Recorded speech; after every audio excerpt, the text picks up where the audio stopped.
Jika dalam bahasa Inggris itu kita harus belajar grammar, dalam bahasa Arab kita harus mempelajari tentang qawaid, nahwu dan sharaf.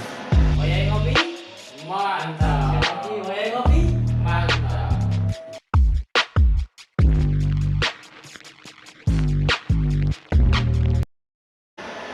Assalamualaikum warahmatullahi wabarakatuh. Waalaikumsalam warahmatullahi wabarakatuh. Kembali lagi bersama kami di channel Wayahe Ngopi. Di episode yang ketiga ini kita akan membahas tentang beberapa pertanyaan yang sudah disampaikan oleh penonton kita di channel Wayahe Ngopi. Tapi sebelum kita mulai, kita sampaikan, kita coba slogan dulu ya. Slogan dulu. Wayahe Ngopi Mantap. sekali lagi, Wayahe Ngopi Mantap. Baik, masih bersama kami. Ya. Ada saya juga Mas Haris di pertemuan ataupun video kali ini. Di video kali ini kita akan membahas hal yang berkaitan dengan bahasa Arab. Salah satunya yang berkaitan dengan bahasa Arab itu adalah qawaid. Qawaid kalau dalam bahasa Arab biasanya yang kita tahu adalah tentang nahwu dan sharaf. Itu ya. Betul. Kalau kita mempelajari bahasa Arab, pastinya wajib kita harus tahu tentang kaidahnya. Sama seperti kalau belajar bahasa Inggris ya. Ya. Bahasa Inggris itu kan kita harus mempelajari tentang grammar, ya kan? Iya, benar ya, grammar ya. Grammar. Jadi jika dalam bahasa Inggris itu kita harus belajar grammar, dalam bahasa Arab kita harus mempelajari tentang qawaid, nahwu dan sharaf. Ya, Mas. Kita pembahasan kita tentang nahwu dan sharaf, gramatika bahasa Arab, qawaidul lughah Arabiyah.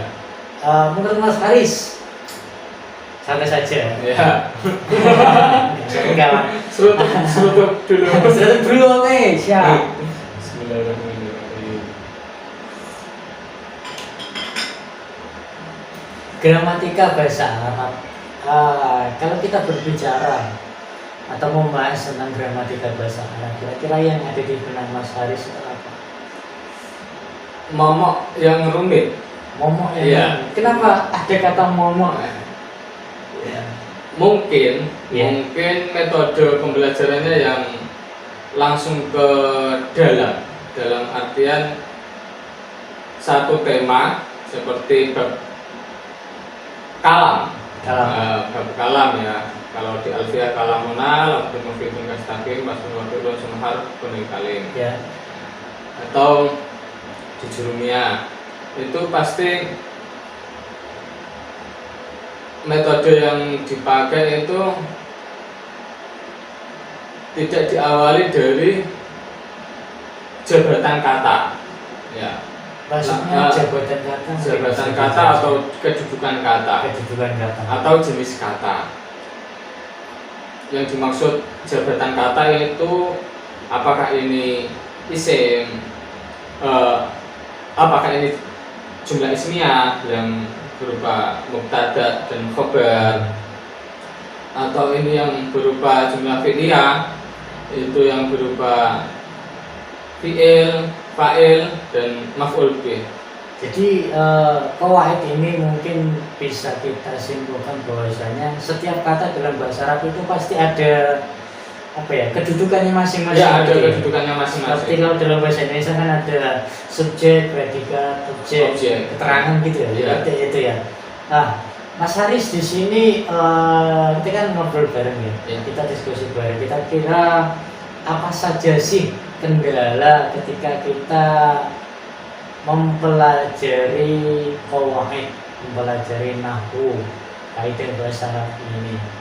Sebagai pengalaman, mungkin Mas Haris pernah belajar qawaid di pondok dulu. Kira-kira apa sih kendala yang Kendalanya itu paling banyak itu menghafal i'rab itu. Oh iya. Nah, menghafal i'rab. Jadi i'rab itu ada rofa, nasab, jazm, jar. Dan di setiap jabatan kata seperti tadi fi'il itu i'rabnya apa, fa'il itu i'rabnya apa. Ada seringnya itu ada kesalahan penempatan. Jadi ketika memahami qawaid masuk di bab i'rab itu para guru seringnya disuruh menghafal walaupun tidak paham. Disuruh menghafal walaupun tidak paham. Ini pengalaman di pondok. Ya. Tidak ditunjukkan dulu ini apa nih, kalau fi'il itu i'rabnya apa, fa'il itu i'rabnya apa, atau isim itu i'rabnya apa. Tapi disuruh menghafal dulu. Jadi dari sulit ke mudah, langkahnya seperti itu metodenya. Sebenarnya sih kalau mau belajar atau mutola'ah ulang lagi, formulanya ternyata mudah. Mudahnya ya kita tentukan pokok-pokok kedudukan atau jabatan kalimat dulu. Ternyata itu kendalanya. Mungkin saat ini teman-teman juga mengalami hal yang sama. Ya, hal yang sama karena dari dulu sampai sekarang mungkin metode pendidikannya tetap menggunakan metode tersebut. Jadi momoknya ya di menghafal i'rab itu, menghafal. Mungkin setiap lembaga pendidikan itu kan punya metode sendiri. Ya. Pastinya itu kan dari sisi pengalaman. Ya. Mas Haris, dari mungkin dulu kita tidak tahu metode mana sih yang pas untuk belajar bahasa Arab, khususnya qawaid ini. Metodenya yang seperti apa yang harusnya kita lakukan. Sehingga dengan pengalaman Mas Haris sendiri, ternyata banyak sekali metode yang mungkin lebih mempermudah dalam memahami qawaid. Kalau di pondok kan dulu tadi Mas Haris mengatakan bahwasanya dari yang sulit menghafal dulu. Menghafal i'rabnya dihafalkan dulu, padahal belum paham. Yang penting hafal dulu. Nah, sekarang justru sudah tahu ya, ternyata dulu dengan menghafal ini kita bisa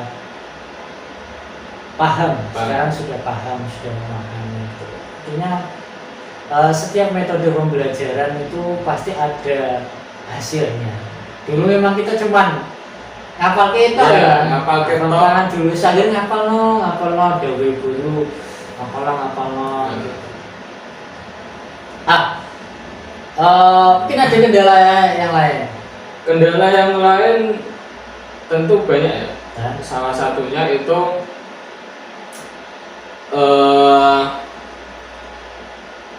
ketika sudah tahu kedudukan itu, kedudukan i'rab, ini menjadi fi'il, ini menjadi fa'il, itu masih ada kendala. Kendalanya itu terutama di bab qiraah ya, terutama qiraah untuk memahami kitab kuning. Kebanyakan itu enggak, sudah dibikin pusing dulu dari ketika ada amil nawasib datang di awal kalimat itu merubah i'rabnya, terus ada ketambahan huruf jar, itu bikin bingung, apalagi kalau nggak tahu kosakatanya. Tapi kuncinya memang di kosakata, setidaknya di kosakata. Kendala yang lainnya lagi itu ini metode klasik ya, yang itu pengalaman ya.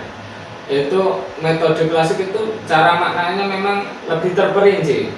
Ya, lebih terperinci, ada alhamdulillah tawi iku yang klasik ya. Ilahi iku maknani begon lah. Kalau biasanya kita paham makna gandul. Makna gandul. Jadi yang dititik beratkan memang di gramatikal Arabnya sampai ke detail-detailnya. Jadi kesan sulit itu masih masih apa itu terngiang-ngiang ya. Terngiang-ngiang sampai sekarang. Mungkin dari banyaknya santri enggan mempelajari nahwu atau sorof, ya pertama belum tahu fungsinya, Ya. atau nggak tahu fungsinya, Ya, atau nggak tahu fungsinya. masa bodoh dengan fungsinya. Nah. Nah, itu karena belum ada kesadaran untuk mengkaji lebih dalam. Atau yang kedua, nahwu pengajarannya itu faktornya, ini faktor dari guru itu penting. Faktor dari guru, Cara mengajar. cara mengajar itu, Cara mengajarnya ke waid seperti apa? kalau guru itu cerdas untuk memantik siswa untuk mencintai ilmu nahwu, mungkin untuk pengajaran selanjutnya itu akan lebih mudah kayak gitu, karena sudah didasari rasa ketertarikan itu. Ya. Memang pada dasarnya seperti yang kita katakan pada video sebelumnya, itu kan ada rasa ketertarikan kepada bahasa Arab ya itu harus senang dulu, baru kan nanti pasti mencari tahu gitu. Ya, pengen bisa itu memang harus dipaksa dulu, ya. habis dipaksa menjadi terbiasa. Kalau sudah terbiasa kan bisa ya. Waiting terus paksa dulu, nanti terbiasa, nanti bisa. Ya. Akhirnya bisa sendiri. Awal-awalnya ya memang terpaksa. Waiting tresno Jalaran saka kuli. Artikan Mas. Artinya penonton ada yang enggak orang Jawa soalnya. Ada yang menginginkan aja waiting tresno jalaran saka kuli. Tresno itu maknanya kan senang ya. Senang. Biasanya hal yang disenangi itu biasanya berawal dari kulino itu kebiasaan ya. Segala sesuatu kalau menjadi kebiasaan itu akhirnya senang. Sudah terbiasa melakukan segala sesuatunya. Jadi kesimpulan dari kendala memahami kuwaid tadi kan banyak, salah satunya mungkin dari faktor guru cara mengajarnya, karena metode belajar kuwaid kan banyak ya. Ada yang mungkin langsung memberikan contoh, kemudian ada yang menghafal dulu targetnya seperti apa gitu. Kemudian Mas Haris, ada pertanyaan mungkin, bagaimana sih cara supaya mantap memahami kuwaid? Caranya itu gimana?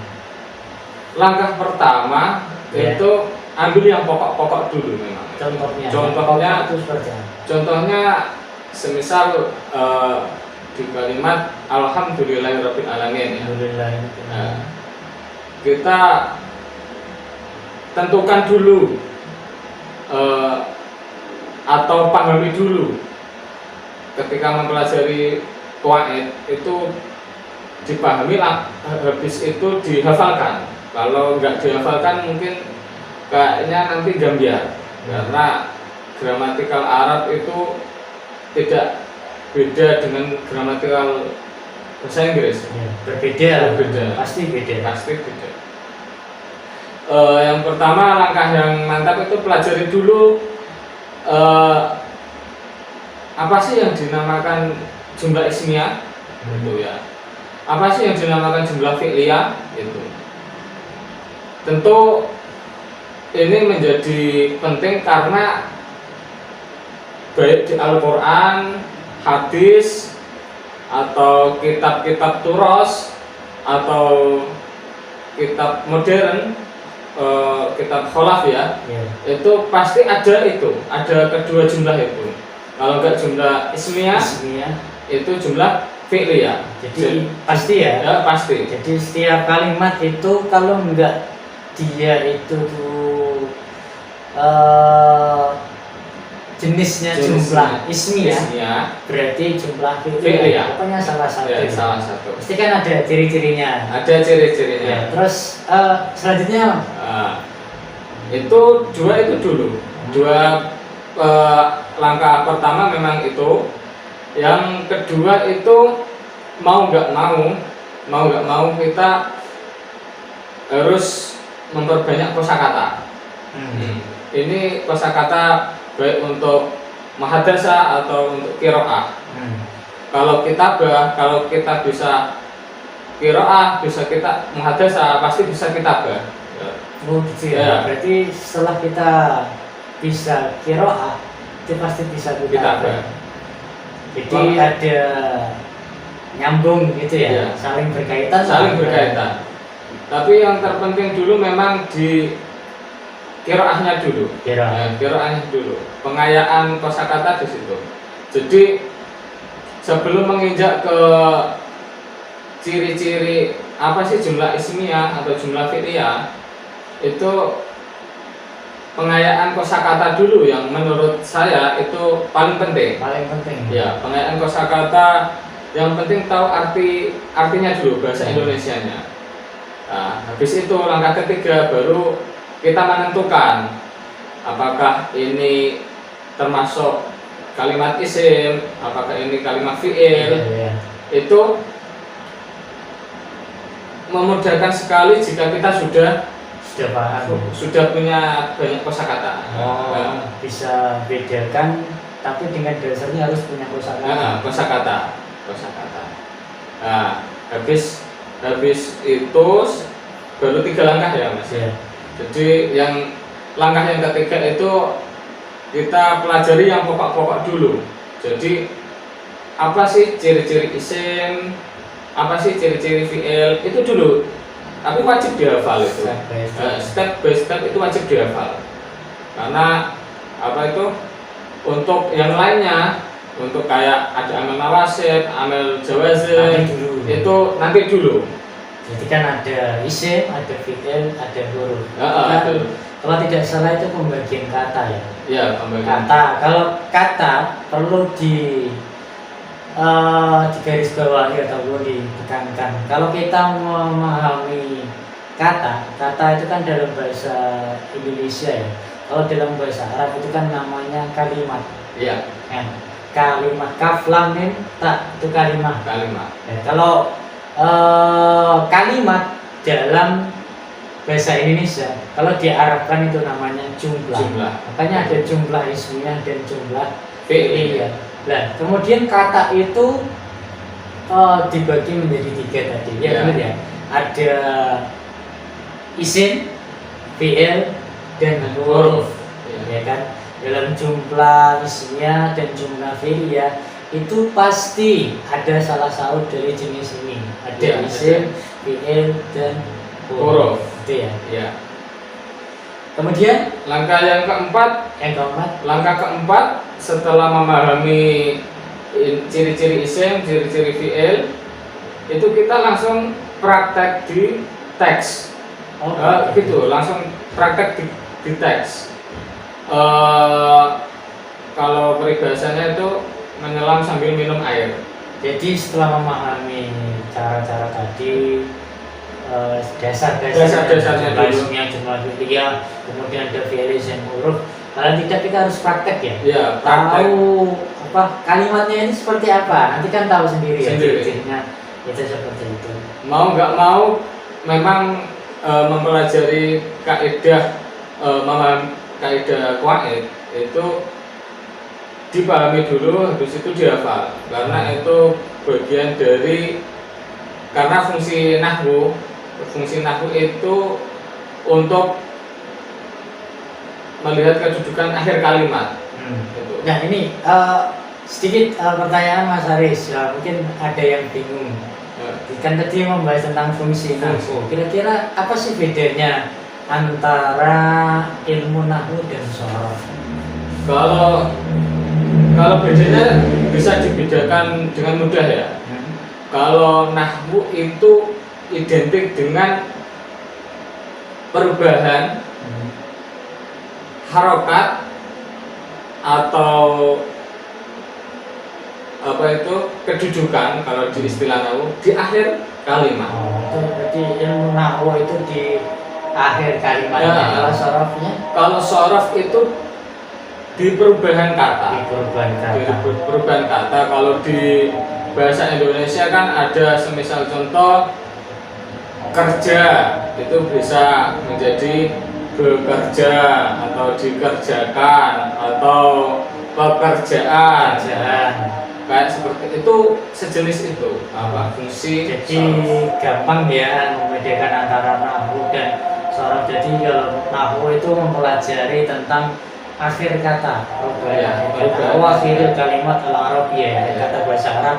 Kalau sorof mempelajari tentang perubahan kata, akhir kalimat dari satu sigoh, dia namanya sigoh. Kalau nggak paham sigoh nanti video selanjutnya. Video selanjutnya. Nah, jadi dari satu sigoh menjadi beberapa Beberapa sigoh. bentuk kata sigoh yang berbeda tentunya.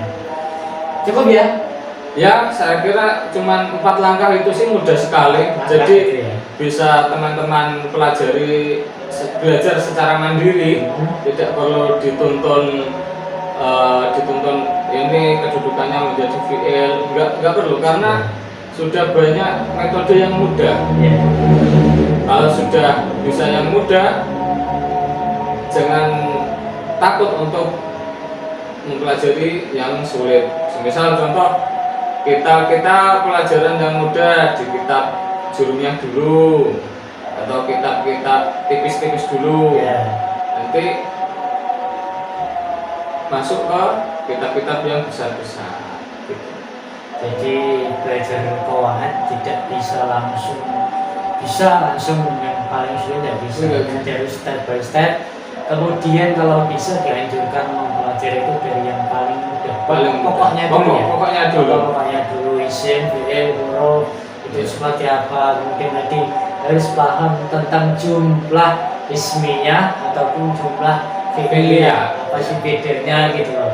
Sedangkan tentang qawaid pastinya setelah memahami pengertiannya, kemudian ciri-cirinya itu kan harus dipraktekkan. Ya. Minimal pakai kitab-kitab yang tipis-tipis dulu, yang mudah-mudah dulu. yang mudah dipahami.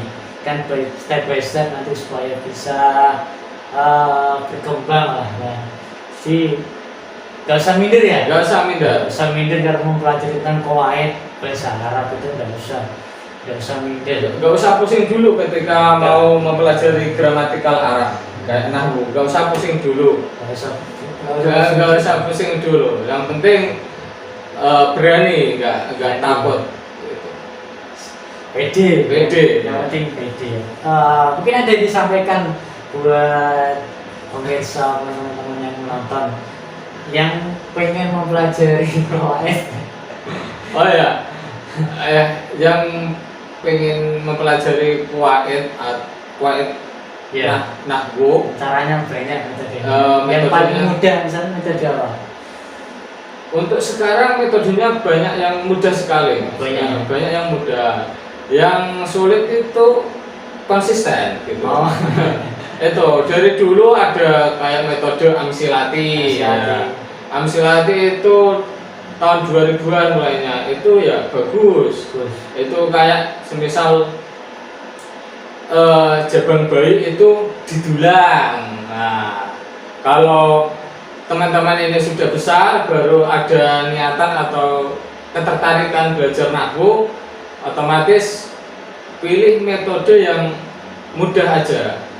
Banyak kok, ada amsilati, ada al-bidayah Jember, ada apa itu ya, di internet itu ada banyak metode-metode. Cuman yang metode itu mudah semua. Pilih satu tapi dikaji secara berulang-ulang, dipelajari secara berulang-ulang.